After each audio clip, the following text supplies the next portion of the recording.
against him, that racist dog, what I heard the first time in 1972 when I was doing an intern thing at a DC think tank, when he was out there with James O. Eastland, John B. Stennis, Faubus came in from Arkansas. That's the fool who said they'd never integrate the Little Rock High School.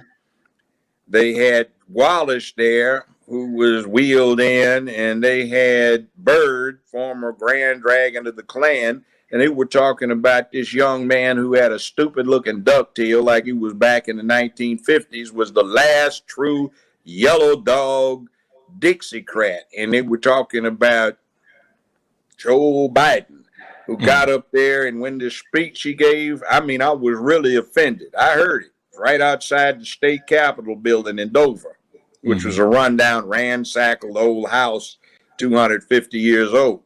And he said Negro children are like roaches. If they're allowed to integrate the schools, they will infest them and they will never be gotten out. Negro. Who said that? Joe Biden said that? Yeah, I heard it. Wow. Saw him.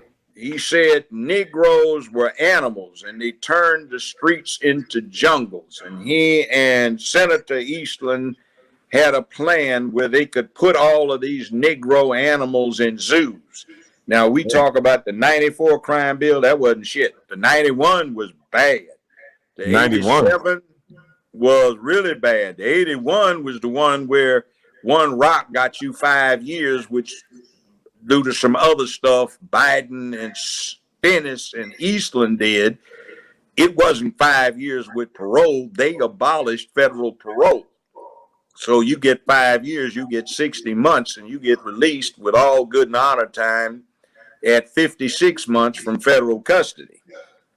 And then that was the 81 one, then there was the 79 and the 77. So let's give blame where blame is due. That bastard has been a racist dog, and he used to talk about he understood the Negro because he was raised in Delaware. And he said Delaware was a proud slave-owning state that basically copped out by not going with the South during the rebellion as it should have, because they were too close to D.C. to not be intimidated. So I listened to this racist dog. I kept up with him because I was practicing criminal law, and federal criminal trials became almost a lynch thing because of what is allowed. By the way, if you ever get interrogated by the feds, never say, I don't know what happened. I don't know anything about it. Because you will get convicted on one count of an indictment saying, making a knowingly false statement to a federal investigator. You know why? Because they tell you what you're there for. So you know what you're there for. So when you say, I don't know nothing about it, you did because they told you. With the feds, you say, I have nothing to say, or I refuse to make a statement. I want a lawyer. But if you're talking with the state, you say, I don't know what the fuck you talking about. Fuck you, you know. But with the feds, watch what you say. Because in the federal system, thanks to Biden, Stennis, Eastland, and some other of these yellow dog Dixiecrat races, what happens is they've set it up so you get tried by ambush if it is a criminal case. And if you're absolutely innocent, you don't know shit about what happened. Eastland and Stennis and Biden set something else up where they deliberately set the rules so that a prosecutor could knowingly go, well, not knowing, but know that he had no case that could get an conviction, but deliberately go after you for the purpose of bankrupting you so your ability to operate is destroyed. Now, that's one of the bad things that bastard did. And then you got Queenla Imhoff in there. You know who Imhoff is? No. Yes, you do. Who? Mrs. Imhoff, Vice President of the United States, who goes by her maiden name. Miss Kamala? Kamala Harris.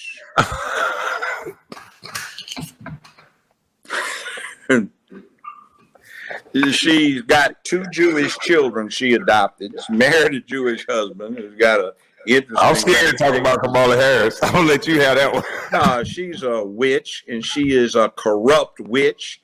She's been corrupt her whole life, and she fucked her way to the top. Oh, Lord. They used to detail this witch in the LA Times with her sexual escapades. She fucked damn near everybody trying to get up. She used to be a frat hoe when she was at Howard. And she ain't black. You know I what ain't got nothing to do with this, Miss Harris. Nah, I mean, well, don't, but she's I don't know. I'm just listening. Well, here's the thing. I actually met her father in Jamaica. I was the guest, sat at the governor general's table, and he was a professor. Okay. And he represents as a Hindu Brahmin. He admittedly has some Irish in him. All right. The person that Kamala Harris is saying is her black great grandmother is, in fact, according to Daddy, in an article he wrote, which has now been cleaned up on the online edition of that magazine, was a Hindu house servant, not a black woman. So her mother is listed on her birth certificate as Caucasian, even though she's dark. But see, she's a Hindu Brahmin Tamil caste. Now, interestingly, do you know what the anthropological name is for what Kamala Harris and her parents are? No, sir. Indo, I-N-D-O hyphen Aryan. See, they are the original Aryans, but Adolf Hitler and his boys told a big lie. The blonde-haired, blue-eyed Aryans from the far north did not exist, never existed. They were the dark to swarthy to paper bag brown, dark-eyed, dark, coarse-haired Indo-Aryans from India. Those actually settled Germany, and some other people came in from the steppes that lightened everything up a bit.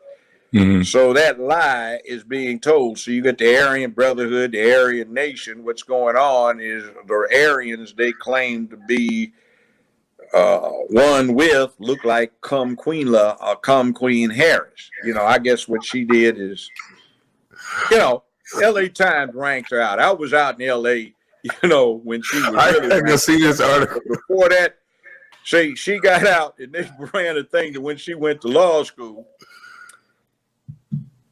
Willie Brown, that was his mistress. They used to have guards. I heard about that, though.